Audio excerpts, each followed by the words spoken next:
Welcome to Tales from the Waystone, a King Killer Chronicle reread podcast.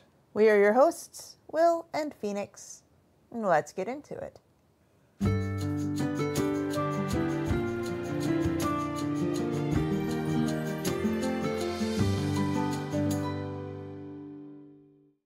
Welcome to Tales from the Waystone, Season 2, Episode 72, Iterations, where we will be looking at chapters 144 through 146 of The Wise Man's Fear through the lens of Closing the Loop. I wonder if our listeners can hear the rain. I hope they can. It's really peaceful. It really is. It's also a downpour, and I am so glad we're not outside. Yeah, I am glad that we are here inside, all warm and toasty. It's very relaxing. I love the downpour. I can hear it escalating and waning, and today has definitely been that if you don't like the weather, wait 5 minutes. Yeah. We've had rain, we've had sun, we've had rain again. We've had rain and sun at the same time. Oh, man. We've had go outside for 2 seconds and you will get soaked. We've had quick, go outside to do the thing that you need to do and get back in real quick. So many sucker holes. But yeah, sitting in here on our cozy couch in this cozy recording studio of a room, surrounded by stuffies and books and Legos and musical instruments. Probably the best way to spend an afternoon. Whoa. I bet you there's some hail in that one. If you couldn't hear it before, you probably can now. Also, I looked down to read our disclaimers, and it was at least visible outside to the park. And now it's like everything is a cloud and white. Yeah, I think we lost at least 200 feet of visibility there in an instant. Wow. Okay.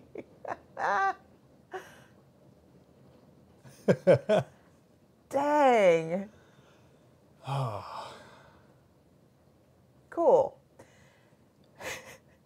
First of all, we are in no way affiliated with Patrick Rothfuss or his publisher, TftWS. I'm actually not reading that right, am I? Am I? Yeah, am I? I don't know. I don't think that I'm reading this right, but we're gonna... Okay, let's try that again.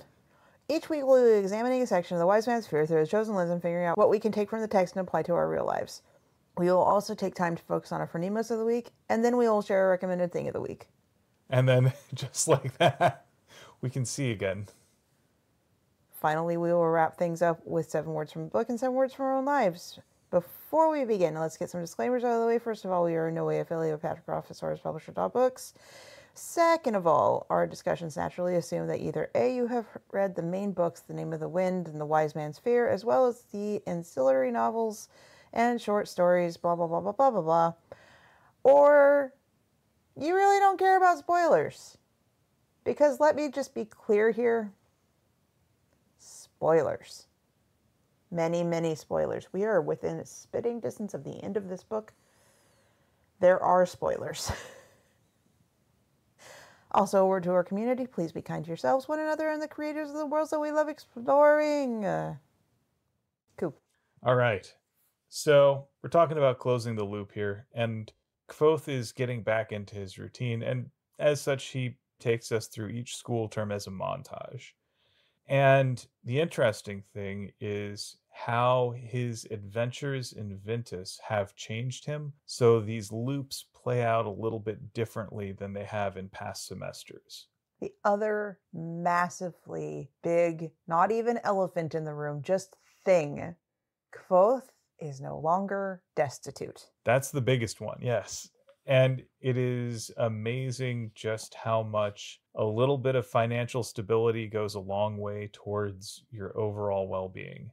He says, I could have coffee or chocolate whenever I wanted. It's so funny. The way that luxuries get built up in your head when you don't have the ability to have them. And then when you do, like, I still don't feel like everything that is luxurious can be routine. I still have a little ritual around my tea consumption or just being able to enjoy things in quiet solitude. Yeah. Like the thing that keeps running through my head is, when you're growing up, everyone says money doesn't buy happiness. Oh, that is such a privileged position to be in. It really is. It might not buy, quote, happiness, because not everyone with money has, quote, happiness. But it does buy stability. It eliminates stressors. I've always liked to put it, money doesn't buy happiness, but it makes for a hell of a down payment. Yes. My point, though, it just got really, really sunny all of a sudden. I think I might have to. Is that snow? I don't know. Maybe? I can't tell because our windows are so covered in. It could also just be excess rainwater dripping off the leaves of the trees. It could. Okay. I think I will be leaving stuff in. It's enchanting. It kind of is. Also, squirrel, dude, we've just been so distractible. Anyway, the thing that money does buy is a freedom from worry, from constant, and I mean constant, penny pinching, counting, stress, worry that you won't have what you need, so it means you can't have what you want. Yeah. Like, this is the first time that Kvothe has been at the school where he hasn't been worrying about a usurious loan. He hasn't been worrying about making sure that he's got a roof over his head, food in his belly. This is the first time where he hasn't had to spend every scrap of spare time just making deck lamps in the fishery, hoping to eke out a few extra talents. So now he is secure enough where he can actually spend his time learning. He can spend his time making things because he wants to make them, for the joy of it, but also for the chance to experiment and because he wants to. He's also freed from the burden of perfection. We'll get to that in a bit here, but if we think about what he's been dealing with pretty much up until this point at the university, he's been living on basically a knife's edge, where any slip up would be enough to cost him his place at the university, pretty much purely for financial reasons. If he makes a mistake, it's going to be so costly that he won't be able to recover from it. If he does anything that is less than perfect, it'll be enough to kill his scholarship or his tuition, and he'll be priced out. So he can't afford to do the usual, really, I'd say, critical part of learning, which is making mistakes. He's now in a position where he can take a few boondoggles that don't yield immediate fruit, but that maybe teach him something about some of the principles that he's trying to understand. There are some things that have been constant in my journey towards more knowledge. And I think it's best summed up by when one of my teachers had a mantra that was fail faster. It was keep trying, don't try to perfect it, but keep trying something new. And if you fail, fail faster, and then get up, do it again, or do something different so that you're not failing at that point. Get on to the next failure. Yep, iterate. And that's something that Kvothe does in this chapter, is he has to come to terms with the fact that he is going to have failures. Like most gifted kids, the moment that you run into that little bit of resistance, it's really hard to get past it because so much of your life has been spent picking something up, intuiting it, doing it just 80% right, maybe more, but enough where it seems impressive. So that when you do run into those challenges, those stumbling blocks, you're not used to failing, and it can crumble so much of that house of cards. And like I said, Foth has been putting so much pressure on himself to have to be perfect. I guess the thing that always gets me is he feels like he has to be able to answer every single question that they put to him at admissions. He feels like he has to be the smartest, the most correct, the most perfect, the most on that he could ever possibly be, and that is exhausting. And it's also not the point of school. School isn't about you going there because you already know everything. It's going there so that you can learn more than you knew before. And you can only learn if you acknowledge that you don't know. We also get a little bit of information about Sisra, his sword, in many places in the Four Corners in Temerant. It is not considered civilized or proper to wear a sword at your hip. And Kvothe knows that this sword is so valuable, not just for its monetary value, but for its history. If he were to lose it, if it was to be stolen, if someone were to break into his little room, which we know they have done, which we know is easy enough to do, it could be gone in a matter of seconds.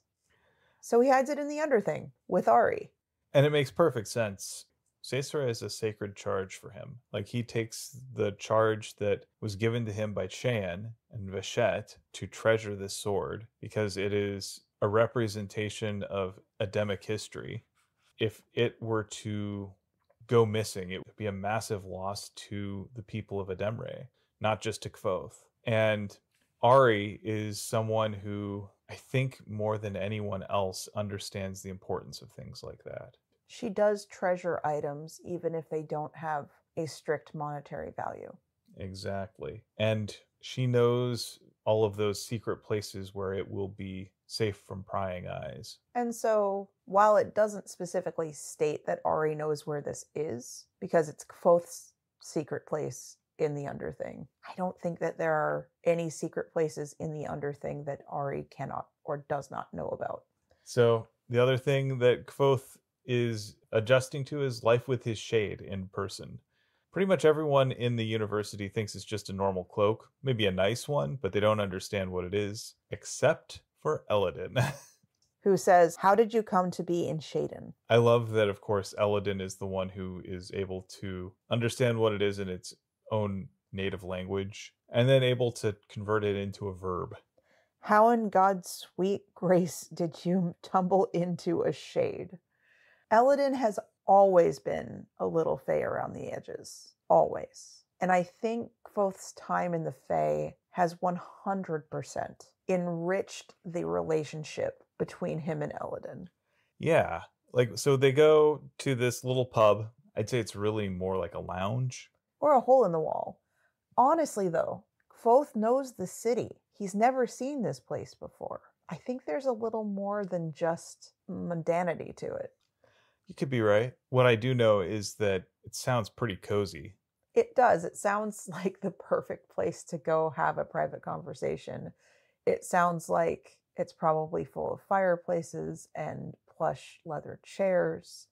But again, I'm saying it sounds almost like Eladin took him out of Emre, or to like a parallel Emre. Or a place in between Imres. Yes. And one thing I notice here is this is the first time that Kvothe has had an audience for his Felurian story that doesn't question him on everything. Or doubt him on everything. That 100% believes him. And this is also the first time that Eladin, I think, has actually looked at Kvothe as anything other than a disappointment. I'm not sure about that. I think that Eladin has definitely seen his potential at every step. And I think that there have been flashes of pride in him. Maybe let me restate this, though, in a way that I think gets closer to what I'm trying to get at. I think this is the first time that Kvothe has actually believed that Eladin sees him as someone with potential. I'll agree with that. So it does definitely represent a deepening of their relationship. And, like, Kvothe is telling the story of how he called the wind when he and Felurian were struggling with one another. And the thing I love here is Eldon says, "Oh, you didn't just call the wind. That's great. I don't mean to belittle that. But you also managed to get Felurian's name. Do you know what that means?" Nope. And that's okay. He says, "Hey, that's actually really cool. That is a difficult thing to do because the names of people are far more complex than something like the wind or a piece of metal or a rock or whatever." Hence the fact that, like, in a Demre, everyone has a secret name. And that means that I'm not remembering her name, but the person who tells people their name is a powerful namer. Yeah, she is probably the single most powerful person in Edemre because she knows the names of all of the greatest fighters in the world. And she also knows the names of every single one of their swords, their most sacred objects. So she has the ability, if she were to so desire, to control all of them. And that she seems to rarely, if ever, invoke this power tells us that she has a great deal of wisdom and restraint. She did not come to this power lightly. The other thing that we learn here is that Kvothe is not the only person in Imre who knows the Ademic hand language. Because Eladin replies in hand talk the words for amazed respect. It feels a lot like there are two people who have walked parallel paths, and everywhere that Kvothe has gone, it feels like Eladin has been there first. Yeah, I think that's both a way to have a connection and also a way to maybe put Kvothe in a space where he realizes that he is not completely and wholly unique and special, as in he's the only person who's ever done this. I think even more important along those lines, he is not alone. That is the flip side of it. I love the bit where Eladin asks if Kvothe could try and call the wind. And it takes Kvothe a little bit to get into Spinning Leaf, but he can't find the wind. And he says, "But you could do this if you needed to, right?" He said maybe. And then I think Eladin says something that's probably very gentle and profound, but you'd probably have a hard time doing it if somebody just asked you to do it. Also, he states that if you had known how hard it was to call Felurian's name, you'd have had no chance of doing it. I think here we're seeing Eladin deeply proud of Kvothe's growth. Well, try saying that 5 times fast. No, thank you. And, recognizing that Kvothe's trip outside the university was really what he needed to kickstart him on his growth as a person. I also want to say there's something about being kind of stuck in one's own head that can legit trip you up or hold you back. And tipping into Spinning Leaf or into that flow state is a very special experience. Like, the two of us just recently had a very intensely similar kind of experience where we performed in the student concert. It was the second time for you and the first time for me for our guitar lessons. And every time that I got drawn out of my flow state, it just made me very anxious and very like, oh my God. And our rehearsal did not go well for me. I had a panic attack while I was trying to perform, but during the actual performance in front of like everybody and including our friends, I was mostly able to get into an actual flow state. And I mostly did good. I'm going to say that. A lot of people are saying that I did great. I know where I messed up, but the points where I was the best at it were the points at which I wasn't thinking about it. Yeah. Like, it's one thing to practice something in the privacy of your own home, where you're used to it and you're doing it on your own terms. And it's something completely different to do it while someone else is watching you.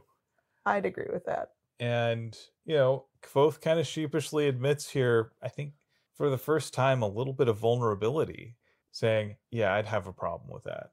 And Eladin, again, showing why he's actually a pretty decent teacher at times, says... I'm going to push back. I think he's actually an excellent teacher. Okay. And Eladin, showing why he's actually a pretty good teacher, says, that's okay. That gives us something to work for. It's a good start. You've already done some amazing things that have deeply impressed me, and I'm not easily impressed. So we have things that we can work on. Kvothe does say, I couldn't claim to understand Felurian. And Eladin says, a part of you did. That sleeping mind of Kvothe's is very strong. So the other part of Kvothe's studies involve learning Yillish, because he's trying to figure out how to puzzle out the riddle of the lackless box. Well, let's rewind just a tiny bit. Because he's no longer in poverty and stressed about all of that, he has the mental freedom to just fill his time with everything he wants to do, which may have been a mistake, but we'll get to that. But one of the things that this does do is, again, it pushes him into an area where he's not comfortable. He's not going into something where he already knows all the fundamentals. He's not going into this with some cultural legs up that he's used to having that give him some shortcuts to mastery, or at least proficiency.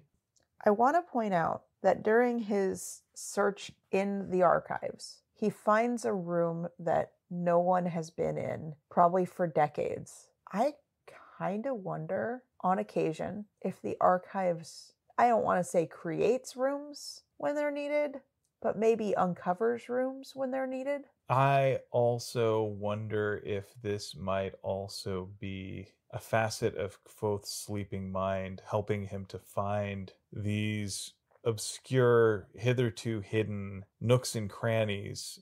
Someone else might call that luck, right? I think for Kvothe, there's an element of his sleeping mind becoming more active. Well, he does say to us, I have a vast weakness for secret things. I think his ability to spot where a secret might be is part of that. So there's also another bit of fortune that comes out of all of this. So he asks some of the master linguist Gillers for help. They don't speak much, if any, Yillish, just a smattering of words here and there. But this gets back to the master linguist himself, who takes Kvothe on as a student. And it's kind of funny here. Like, so we know that this is Herma, who is also the chancellor. And as chancellor, he's tasked with being the chief administrator and also the chief adjudicator of all disputes and conflicts, which means that he oftentimes has to be this really stern and distant figure. Kind of like the chief scary dude. Yeah. Well, and he's constantly having to weigh multiple sides to everything, and he's having to balance all of these competing interests, knowing that his job is not just to make the correct decision, but make the decision that will preserve the delicate balance of the university's cultural ecosystem. He can't just think about what's right for right now. He has to think, what will this mean for everything else, all the other precedents associated with it. And so, yeah, he approaches most things as a disciplinarian. He's there to be the law keeper and the final arbiter, but that's not all of who he is. First and foremost, he's a teacher. And in this teacher role, he kind of code switches a little bit. We discover that he's actually this very warm and open and sometimes raunchy, but this very wise teacher, this person who actually is very good at meeting his students where they are. And he's willing to tell Kvothe a dirty joke. He's willing to help Kvothe and help him grow and nurture his learning, which is a far cry from the guy who's handing down sentences and punishments. You know, this is someone who does that because someone has to do that to keep the peace at the university. But that's not what makes him the master linguist. And we also get to learn that Kvothe is doing a private study with Eladin.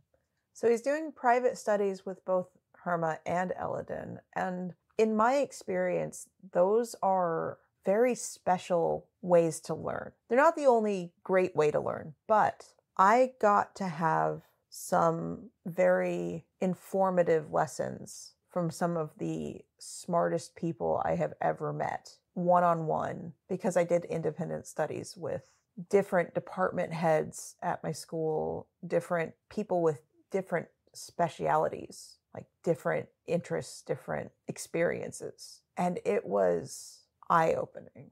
Yeah. Well, and I remember also you didn't just learn a lot of, knowledge. You also forged a unique bond with those professors, a personal friendship. And I think, there's an element of you're both learning a little bit together when you're doing that. And, the teacher can show a little more vulnerability than they would in just a normal classroom scenario. And, you can also, because you're less beholden to a strict curriculum, you're able to adapt to new things that you both discover, and you're able to experiment. And it's a very beautiful way to learn something. And I get the sense that Kvothe is really starting to get some true benefits out of his time at the university in a way that he really wasn't when he was just doing general classes. One thing, though, my independent studies never involved being naked on top of the school library in the middle of a storm. That is true. Thank goodness for that. That sounds sketchy. It sounds deeply uncomfortable on so many levels. So many levels. And then there's a little bit of a wrap up with Count Threp. Count Threp, super overjoyed to find out that Kvothe is still alive, throws him a resurrection party. I find Threp to be delightful. Me too. And then Kvothe doesn't share everything with him, which I think Kvothe's impulse to not trust people with the full truth is one of his biggest flaws. Yeah, we'll get into that when we start talking about his romantic exploits. I think that's a very keen insight. But also, once rumors and stories about him start circulating in Imre, Threp almost certainly will have heard them, and probably been a little bit hurt that Kvothe didn't trust him with them. Yeah, it doesn't do him any favors. So I think that's an excellent segue to get to our next chapter, 145, Stories, which sees, with the return of spring, the return of Ambrose. Great.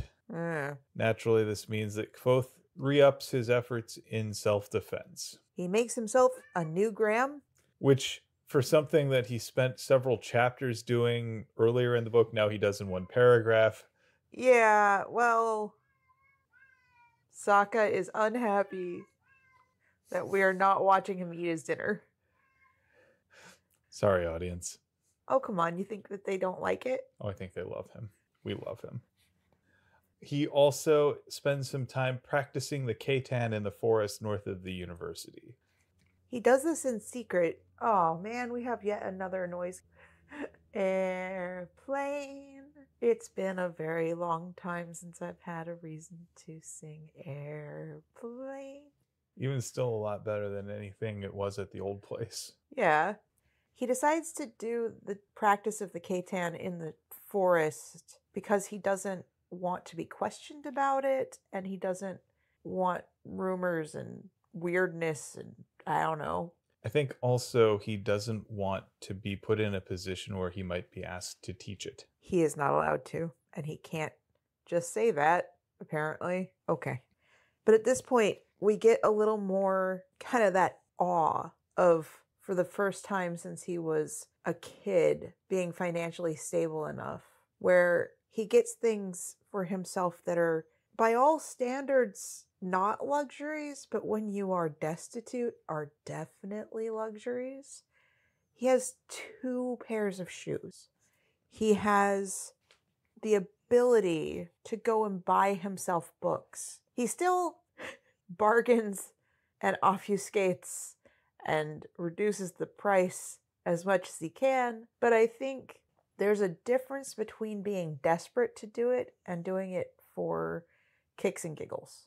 And I think at this point, he's also able to buy books that he wants, not necessarily books that he feels like he requires. He also uses his newfound wealth for generosity. He buys dinner for his friends. He buys dresses and ribbons for Ari. And he still has money at the end of the day. And he doesn't have to count every single penny.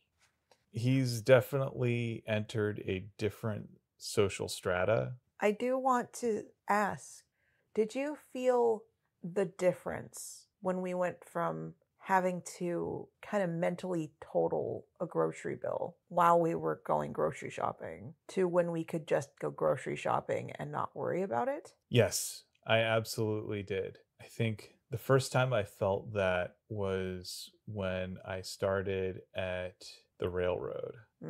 That was the first time I really was at a point where I was making the median income. And we had ups and downs. We didn't just have a straight line on that graph because there were later on times when it went back to having to do that mental math, that arithmetic while you're at the grocery store. I can only get this one because it's on sale. I can only get one of this, even though the recipe calls for two.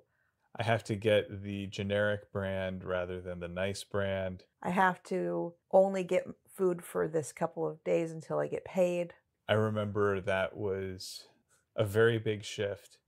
So yeah, there was a period where it was really stressful. I'd say that for my life, I had that more than I've had just being able to go to the grocery store and pick up all of the things that we needed for a week and not worry. Yeah. Near the middle of the, I guess, second term, because Ambrose had come back, so spring term, that is when all of the rumors of all of Quoth's adventures catch up to Emre. Most of those stories center on the bandit hunt and then the rescue of the girls. None of them are terribly accurate, which is natural for stories spread by word of mouth over 1,000 miles, but they do tend to follow a familiar thread. You've got a group of young women in need of rescuing. Sometimes Quoth is hired by a nobleman or a concerned farmer or a distraught mayor or a bumbling constable. And sometimes it's just a group of kids, and sometimes it's people of whatever gender, and sometimes it's like 7 maidens. The girls are either best friends, a mother and daughter, or 7 sisters, or all princesses, or all virgins. The people that Quoth rescues them from are either bandits, or wicked uncles, or stepmothers, or shamblemen, or Adem mercenaries, or an ogre or two. Sometimes it's a troupe of traveling players, but they're never identified as a Deemaroo. Which, I gotta say, it's actually refreshing and nice to not have it just be, I don't know if it would be really racist or if it's classist or if it's what, because I'm not sure that the Roo are a different race specifically. But they are definitely a distinct cultural group. Right. And so at the same time, like, it could easily tip into demonizing them. I think it's easiest to describe it as a form of xenophobia because wherever they go, they're outsiders. And they exist on the edges of society, so there is also a bit of classism baked into all of that as well.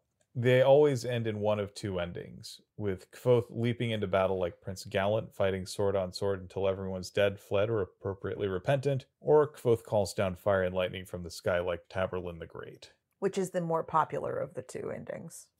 Quoth's favorite version involves him meeting a helpful tinker on the road and sharing dinner and learning about the plight of the maidens. Then the tinker sells a shabby cloak that renders Quoth invisible, an egg and 3 iron nails, and using those items, Quoth then saves the kids from the clutches of a cunning, hungry trow, which I guess is a troll. Maybe. Then there's talk about the song that he made for Felurian. And since songs hold their shape much better than stories, it didn't morph and change the same way.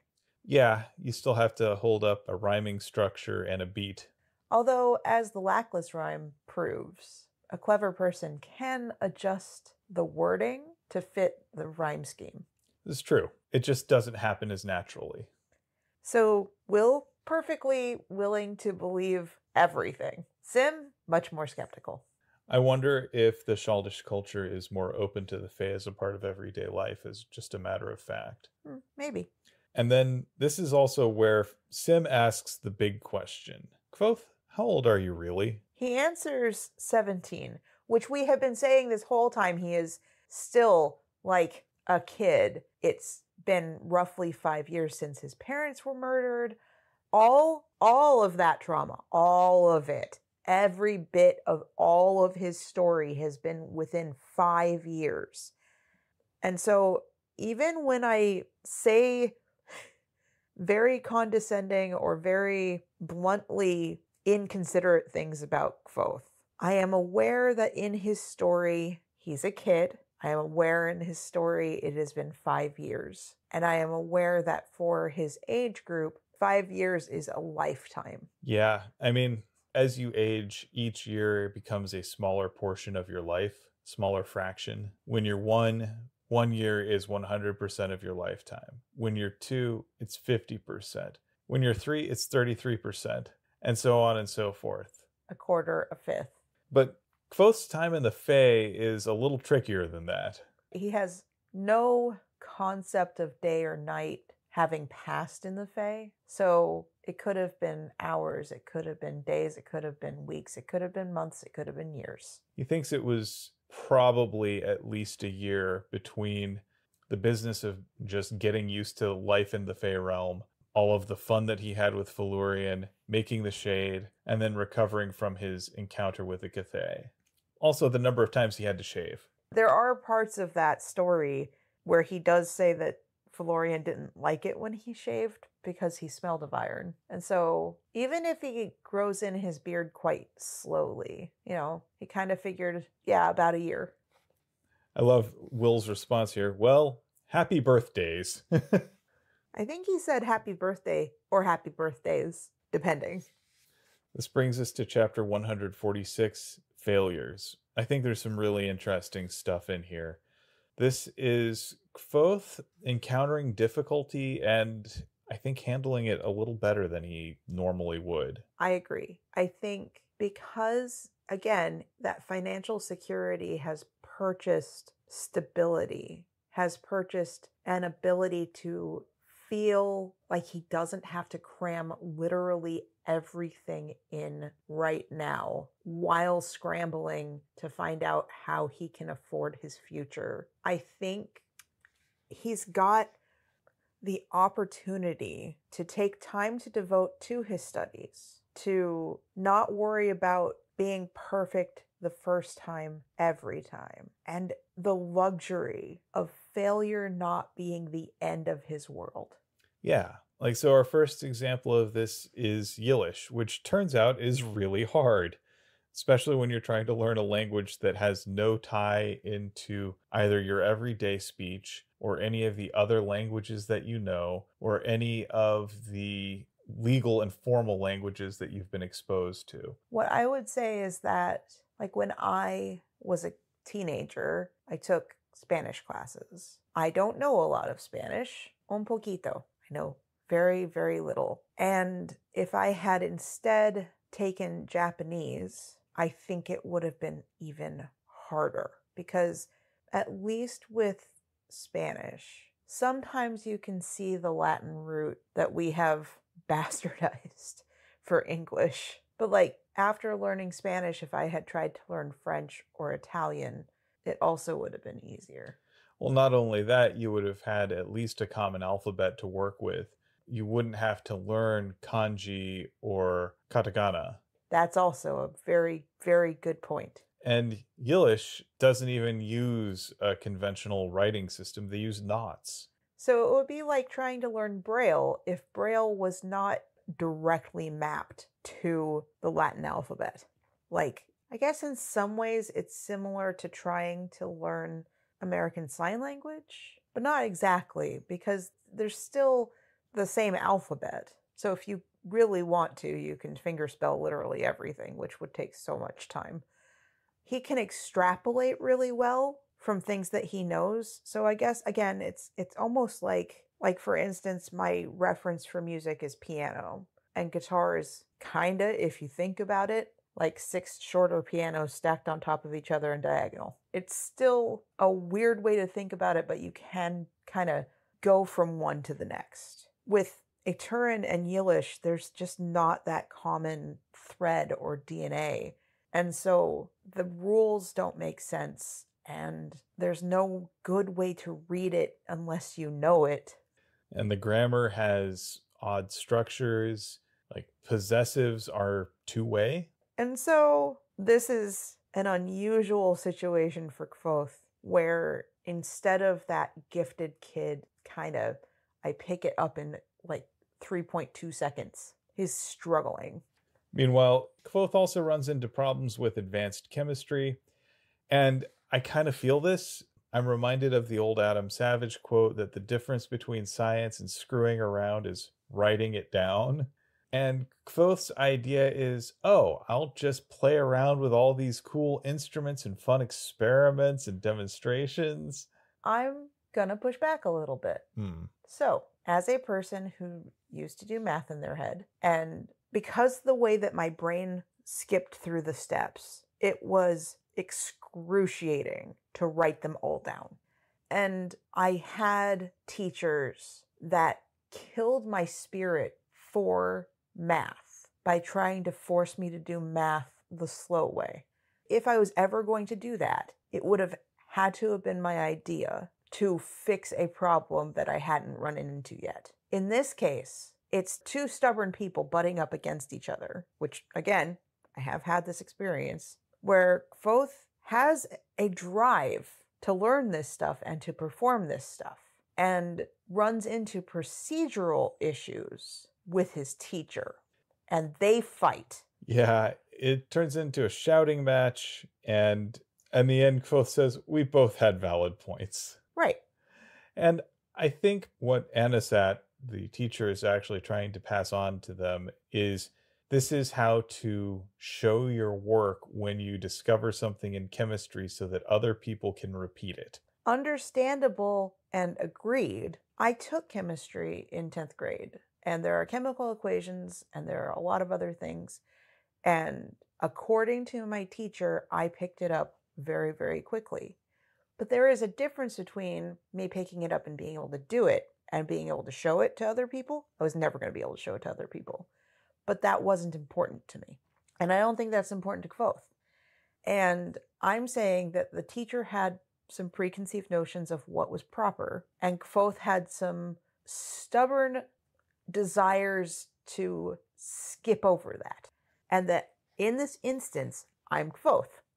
And I understand intellectually there's a proper way to do it, and then there's the way that skips all of the properness, because I intuited those things, and it felt like a massive waste of my time to try to slow myself down.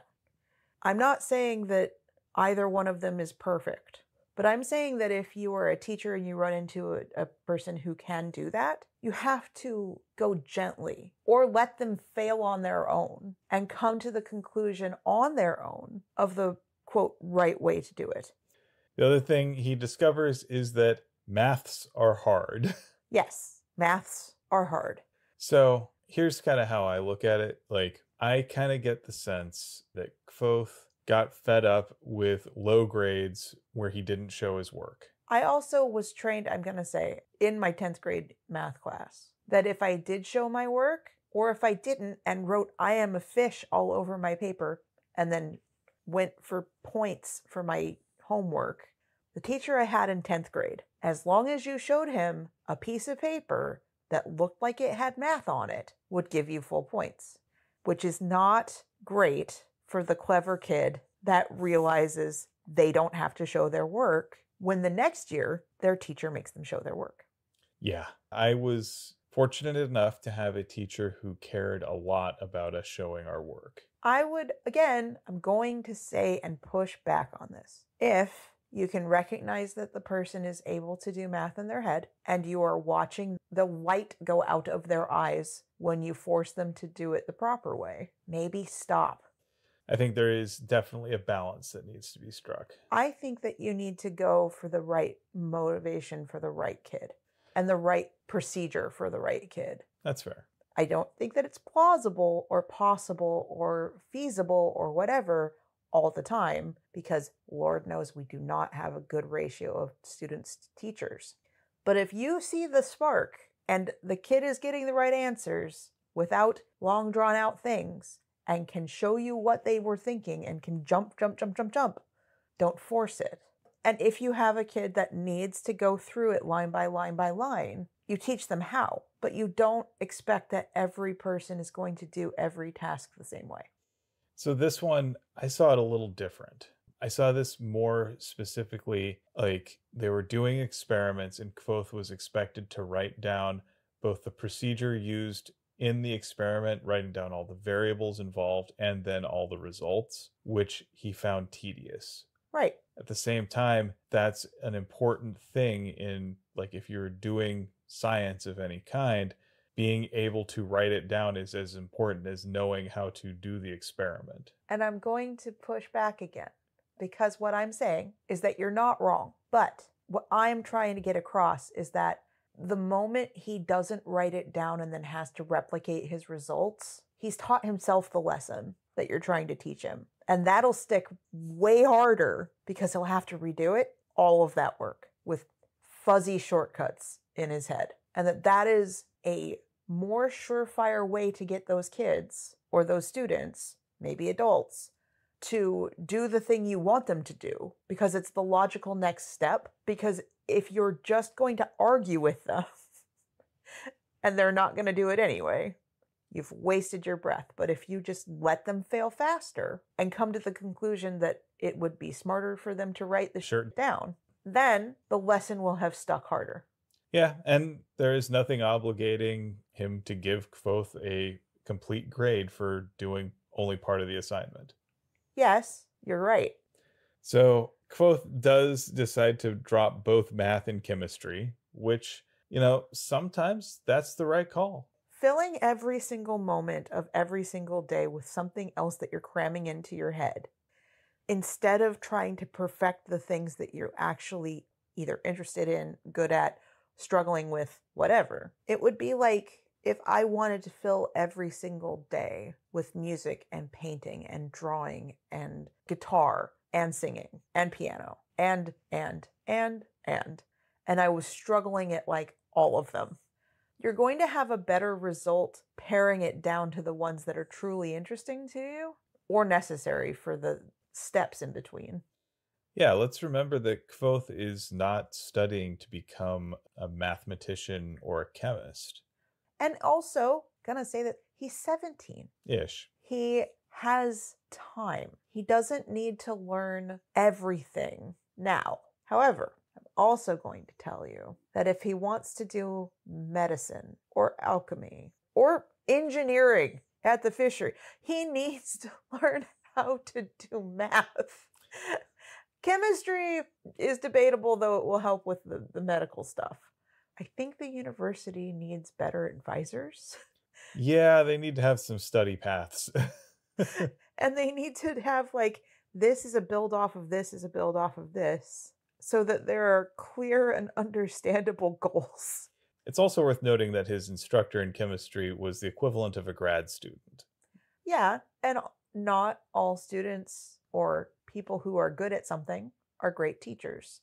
I had math classes in college with the head of the math department, who was a great teacher for people who knew advanced math and was not great for artists and designers who were revisiting math from 10th and 11th grade geometry type stuff, because he had a different understanding of how to get to those mathematical principles and all of those things that he understood on a different level than we did, and didn't deign to actually teach us the little simplified SOHCAHTOA and all of the stuff that's just this is the easy way to do it. This is the mnemonics that you can think of. This is how you can kind of help your brain make connections. He's just I'm good at this. This is how I do it. Well, and it's also worth noting that, like I say, grad students, these are people who are, they're very smart. They are also busy working on their own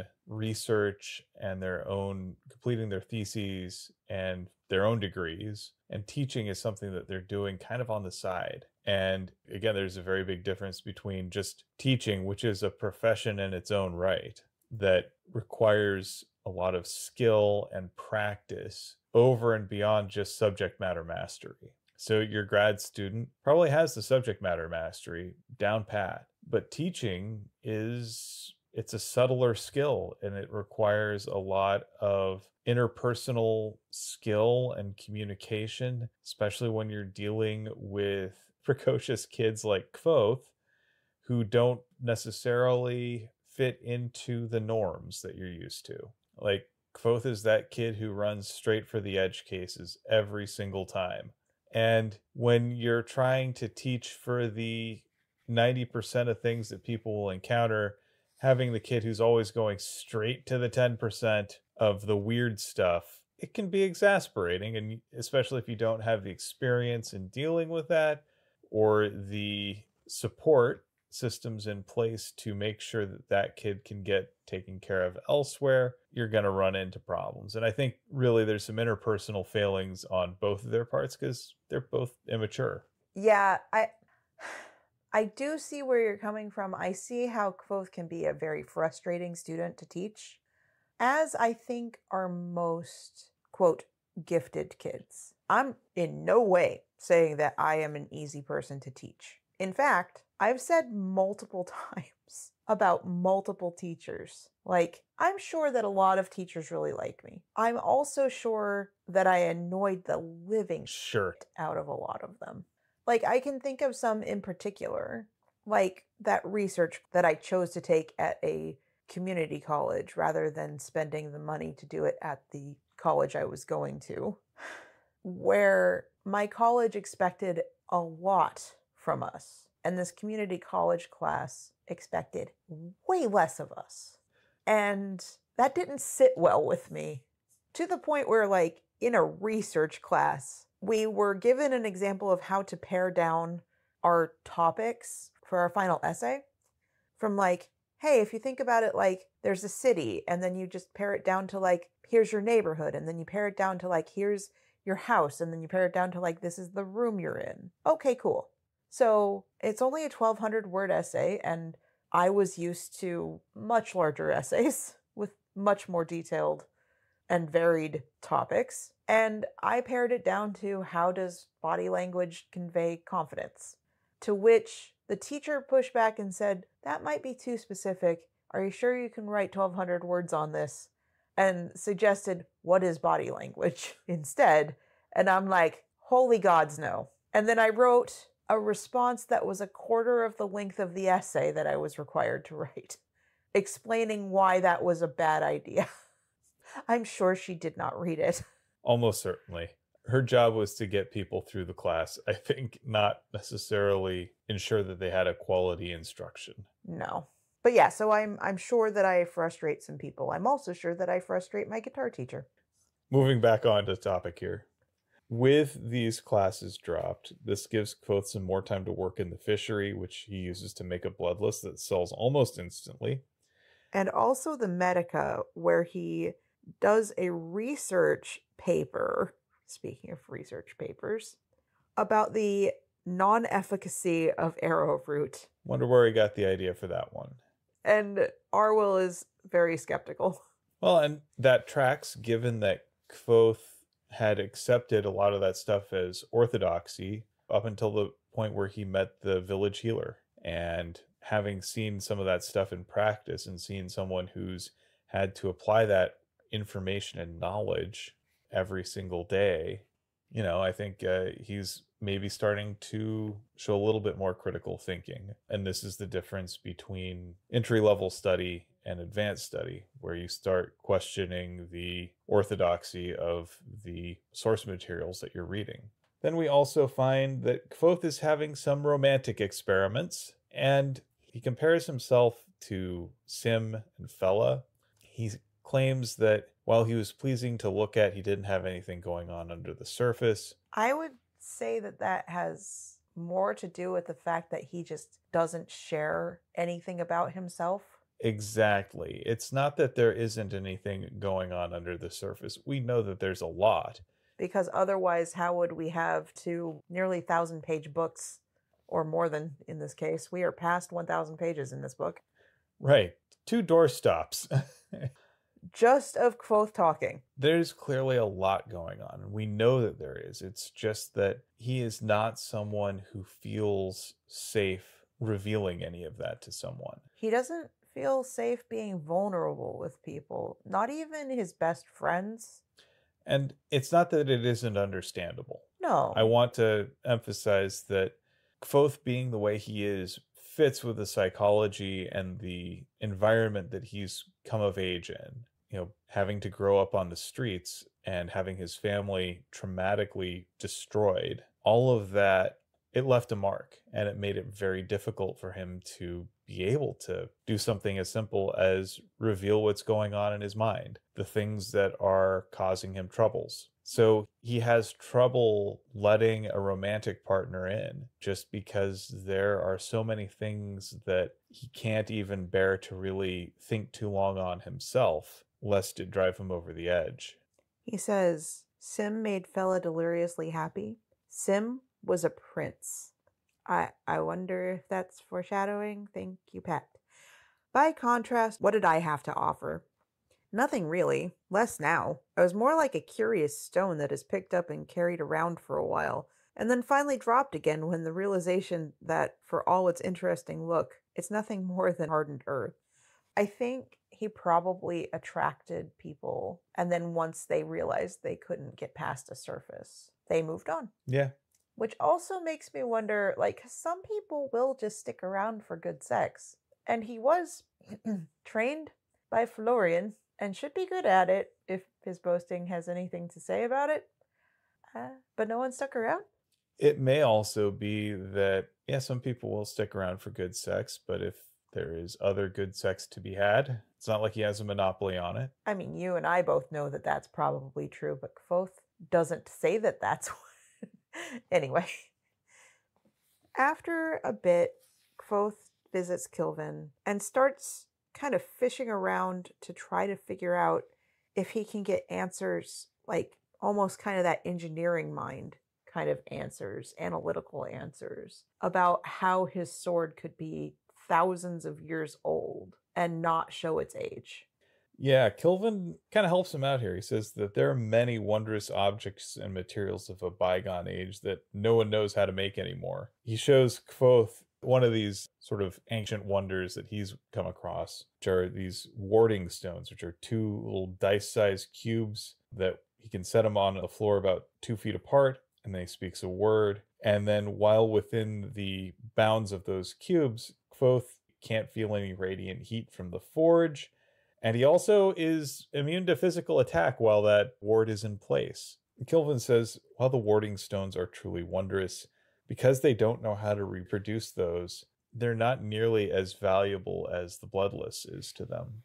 It's something that they can make. It's something that they can reproduce. It's something that they can distribute. The warding stones are a curiosity. Same with that ever-burning lamp. He says, leave mystery to poets, priests, and fools. It comes back to the same thing that you were talking about, which again, I don't disagree with. But repeatability is more important and more valuable than creating something clever. And you can do some pretty clever things, but being able to do it repeatedly, that is where you find progress. What I will say is that also creating instructions is way harder than people want to admit it is.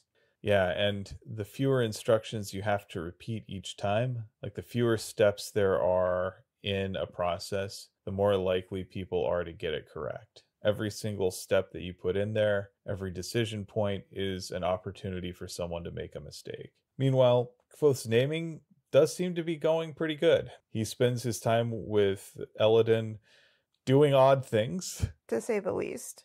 Telling each other riddles, drinking and then reciting Tekkem's Theophany from cover to cover, wearing a blindfold for 3 days straight, staying awake for as long as possible, and of course the field trip up to the roof of the archives. The very sketchy, stand naked in the rain in the storm, and watch the key and your clothes blow off. So, I don't care how eccentric any of my teachers have ever been. There are lines that just, nope. I think that's a boundary we don't cross. Yeah, nope. I mean, good on them for just bodies are bodies, but... At the same time, like, leaving aside propriety, let's just talk about exposure. Like, you're out there in the open elements in howling wind and rain with zero protection. That's just not good for anyone. Fortunately for Kvothe, all of this zaniness ultimately pays off, as he ends up calling the name of the wind 3 times over the course of the spring term, once during the space of a long breath on Stonebridge in the middle of the night while Eladin is there prodding him with a riding crop. Again, there are some things you just don't do to a student.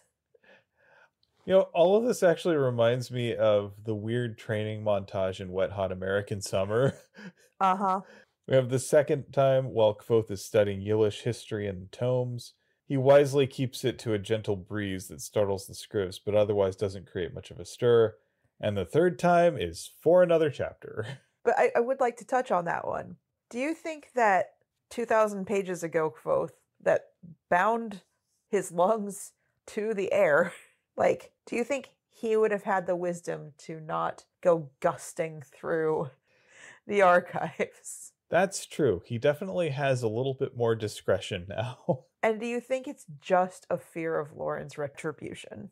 I don't think so. I think he actually is recognizing just because I can doesn't mean I should. Well, with that, we get to the end of our reading, and it is your turn for Phronimos. Who'd you pick? So there were a number of ways that I feel like I could have gone here. For once, we actually have a number of fairly interesting models of wisdom that we can pick from.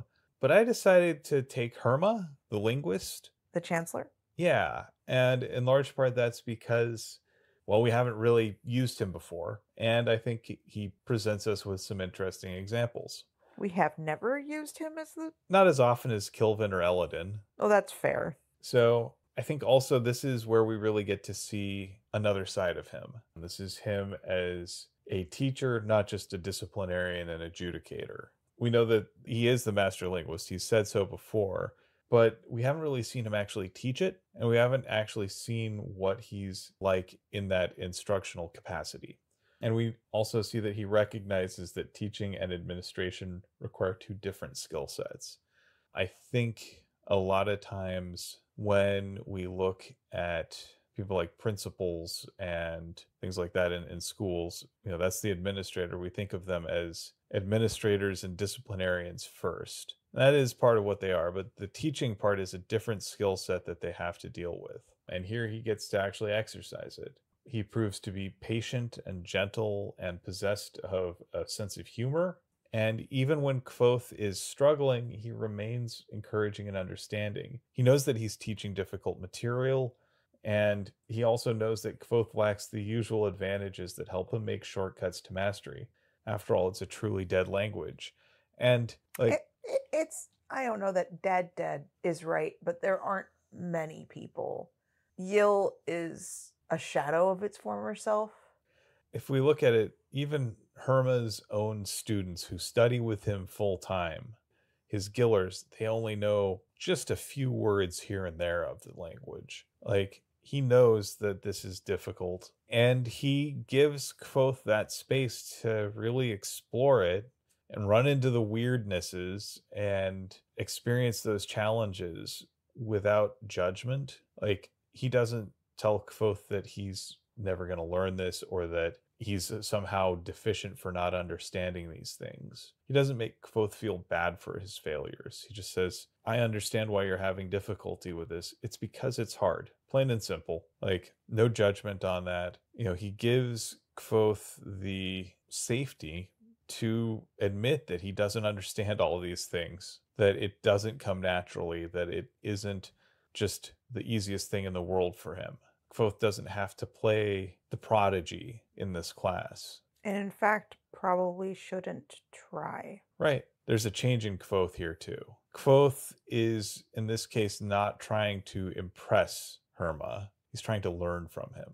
And that means that he doesn't have to be right about everything. He doesn't have to intuitively grasp everything. It's enough to make an effort and show persistence and try your best and listen and learn. Like, that's all he has to do. And turns out Herma is perfectly happy with that and is delighted to have someone who's showing an interest in learning a difficult skill. And if we think about it, like, Kvothe in learning this is helping to preserve a culture that is in danger of being lost and is mostly lost for the rest of the world. Which is a thing that really does happen in our world. There are so many languages that only a handful of people understand or speak. A lot of them never had a written language. Yeah, and when that language dies, so do its stories, so do the lessons, so do the histories. All that stuff is lost. So the business of learning those languages is something worth celebrating, and it's worth taking the time to try and learn these and admit that it's hard. So that's my Phronimos. Who else were you considering? I was also considering Kilvin, also Will and Sim, and also to an extent Eladin. I thought Eladin had some bits of wisdom in spite of his odd decision making around like everything. Yeah. I thought the interaction between him and Kvothe in that little lounge area, that was the mentorship that Kvothe has needed. So I was spoiled for choice today, but I chose to go with Herma. I think I made the right decision. I'd agree with that. So you have our recommended thing of the week. What'd you pick this week? Legend of Zelda Echoes of Wisdom. Ah, your cozy RPG. I have been playing Legend of Zelda games since I was 12, and I have played nearly all of them. I think the only ones I haven't really touched are like Skyward Sword, barely any of Twilight Princess, and I think I might own Spirit Tracks. And I haven't played any of the CDI games? No. And then, I have the ones that use the graphics from Link's Awakening. I haven't played the Four Swords one, but there's the Seasons games. I do have those. I just haven't really played through them much. But everything else, I even tried to play The Adventures of Link when I was a kid. And that is a drastically different game than all of the other ones. But Echoes of Wisdom is a truly different game. There are some mechanics that they tried to take advantage of with the DS that, Phantom Hourglass does interesting things with. As in, you have to physically blow out some torches, and at one point you have to shut the case to get a map to transfer to the other screen or whatnot. So those are clever ideas that ultimately didn't work really well, and kind of, even now, when people go back to play them, piss people off. But Echoes of Wisdom truly does take the idea that this time you're not playing as Link, you're playing as Zelda, and Zelda should not play like Link, which the game designer part of my brain is absolutely correct. Zelda should not play like Link. And instead what you get is this delightfully cozy not little, because it's pretty big, actually, RPG adventures, kind of 2D, quasi 2D, because it's still with 3D models, version of Legend of Zelda that definitely feels like Legend of Zelda. It has all of the classic monsters. It has all of the feel of the town, all of the things that make it feel just like you plopped a different character with a different skill set into Link's Awakening or A Link to the Past, or my other favorite one, which is A Link Between Worlds. And instead of it being focused on combat, and don't get me wrong, there is some combat, but instead of it just having a focus on combat, it has a focus on puzzle solving. It takes all of the things that I want out of games like Legend of Zelda and lets me do most of them. If I want to sit there for 15 minutes trying to figure out how I'm going to climb this thing that I'm clearly not supposed to climb yet, you almost certainly can. You can find a solution. Usually it involves stacking beds on top of one another. And or sleeping in them, because that is the surefire way to get your hearts back. But if it's not possible to get to a place above you simply by stacking beds on top of one another, there are creatures and echoes you can summon that can help you in other ways. There is a spider that climbs up walls, and if you want to avoid a cave where you are most certainly going to get battered by a sentient snowball, you could just make a spider, bind to it, and let it take you up the side of a mountain. And This game is so full of clever things like that. And it doesn't geo-lock you away from places. If you are clever enough, you can get everywhere. But what it does do is plot lock you away from certain things, which is great, because one of the things that always bothered me so much, and I, mind you, absolutely love Link's Awakening, is that there are some of these things that are like, you can't get here because you don't have the certain item, because you have not gotten to the place, because you can't yet get to the place where you get the item that picks this thing up or moves this thing or allows you to do the hook shot between stumps, but you don't know that you don't have it yet. And so when I was a kid, I tried desperately to get around some of these things. And I was even really recently reminded of some of these item lock things, like the hook shot and the stumps on the Reddit for Legend of Zelda. Like, it stirred something in the back of my brain from when I was very much younger, going, oh, right, that thing. You can't do that puzzle till you have this thing, and you can't have this thing until you get this plate and all. And I'm like, Echoes of Wisdom, to its credit, does not do that to you. You can literally go everywhere. Now, are there some game mechanics that will make it a less pleasant experience for you? Yeah. If you don't have a drink or some sort of other thing that can keep you from freezing to death, maybe you don't want to go up the mountain. But nothing prevents you from doing it.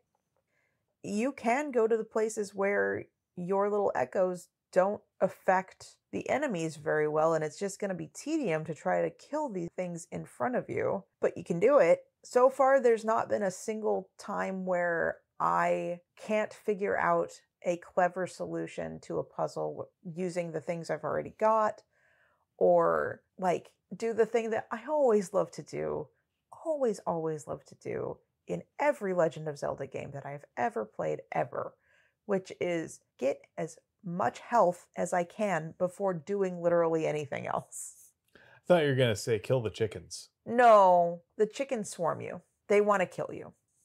But at least you can fast travel in this one and get away from the chickens. Life hack. But it has horses, it has time trials, it has all of the enemies, every single one of them that you have ever seen in any Legend of Zelda game. It even has kind of a cooking mechanic insofar as that you can ask a deco nut, I think that's what it is, deco shrub? Can't remember, to make you a smoothie. And you can make smoothies out of so much stuff, and I love it. I'm glad you're having a good time with that. I love it so far. Well, with that, I think it's time for our 7 words. So I actually had quite a few, and basically all of these are in that first chapter, really, the vast majority of them. How many of them do you have, and do you think you should read all of them? 1, 2, 3, 4, 5, 6. I don't know. 7, 8, 9, 10. Can you just pick the ones that you like the most? Like, pick 4. Okay, so we've got That's a Horse of a Different Color. I do like that one. Then we have Your Sleeping Mind, a Rare Thing Indeed. Then I have, Well Then, Happy Birthday, or Birthdays, depending. I also highlighted that. And the one that I found most interesting was, How Did You Come to Be in Shaden? I also saw that. Like I say, anytime you've got Eladin showing up in dialogue, you're going to have a lot of choices. Yeah, accurate.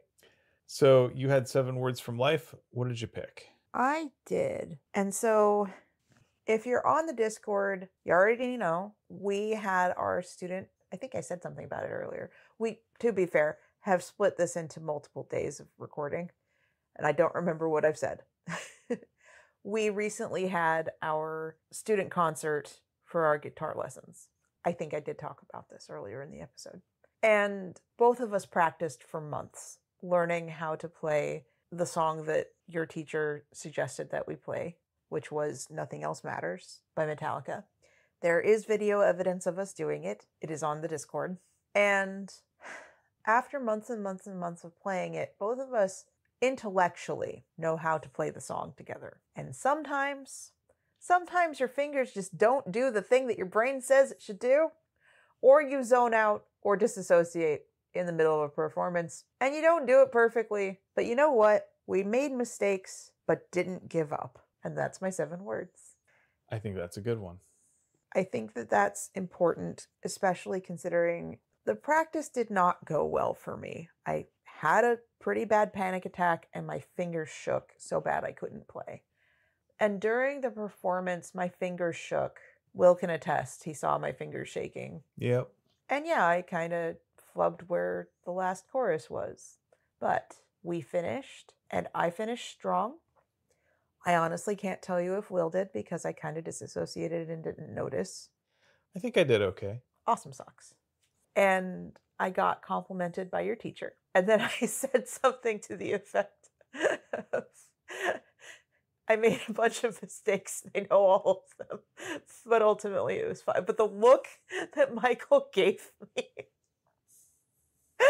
where he goes from just like congratulating and all of this happy, and just like to just his face just like insta transformed to shut up you. Yeah. He's like, stop it. I'm not going to hear your negative talk right now. Be nicer to my students. I mean, technically I'm not his student, but Well, for the purposes of that concert, you were. That's fair. But yeah, it was a great experience overall, and if we do it again, I'll probably be better. Yeah. I'm proud of you. Thank you. I'm proud of you too. Well, with that, I'd like to thank you for potting with me. And thank you for potting with me. And thanks for listening to Tales from the Waystone. Join us next time on Tales from the Waystone as we discuss Chapter 147 of The Wise Man's Fear through the lens of unexpected reunion. We would like to thank our friend Shawnee Jang for our theme music. And many thanks to Patrick Rothfuss for creating a world that we've enjoyed exploring. Audio production, editing, and whatever's left of social media coordination, courtesy of me, Phoenix McCullough. And writing and project management, courtesy of me, Will McCullough. I guess I'm going to amend that to be just like occasional meme distributor. That works. On the Discord. Chief executive of LGBTQIA memes. I don't know. Anyway, if you would like to help support us and have the means to do so, please consider becoming a patron on our Patreon page, patreon.com/waystonepod. Or if you just want to have fun and see a whole bunch of stupid memes and maybe watch us flub up our concert a little bit, or, succeed because we got to the end, you can join our Discord. There are links multiple places, and if you don't have one, you can ask. And as always, here's to one more day above the roses. So one more day above the roses. Ding!